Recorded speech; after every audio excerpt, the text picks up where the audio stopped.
नमस्कार मंडळी. मित्रांनो, तर कलाकार होणं सोपं नसतं.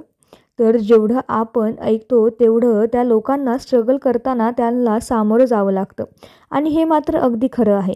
बऱ्याच कलाकार ज्या वेळेला प्रसिद्ध होतात त्यावेळेला ते त्यांची स्ट्रगलिंग कहाणी सांगतात आणि प्रत्येक शब्द ऐकता ऐकता आपल्या अंगावर काटा येतो. कलाकार होणं सोपं नाही. कलाक्षेत्रात काम करताना स्ट्रगल हा खूप आहे, हे आपण सर्वच जाणतात. पण ठरलं तर मग या मालिकेतील अर्जुन सुभेदार म्हणजेच अभिनेता अमित भानुशाली याने एका मुलाखतीत त्याच्या स्ट्रगलविषयी सांगितलं आहे. तर आता त्याच्यासोबत त्या वेळेला त्याची खरी सायली म्हणजे त्याची पत्नी श्रद्धा देखील या मुलाखतीत उपस्थित होती. त्याला असा प्रश्न विचारण्यात आला की तुझ्या स्ट्रगलबद्दल सांग. त्यावेळेला अमित म्हणतो की खरं आमच्याकडे राशन आणायला सुद्धा पैसे नव्हते. आम्ही त्या गोष्टीसाठी तरसलो आहोत. आज काय खायचं, उद्या काय खायचं हा प्रश्न आमच्या डोळ्यासमोर होता.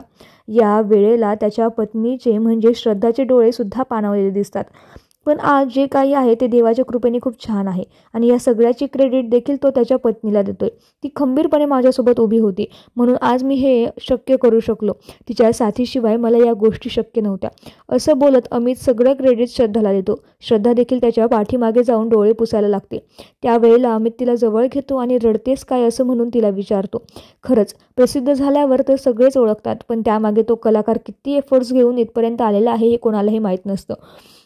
हे वैयक्तिक त्याचं त्या व्यक्तीलाच माहीत असतं.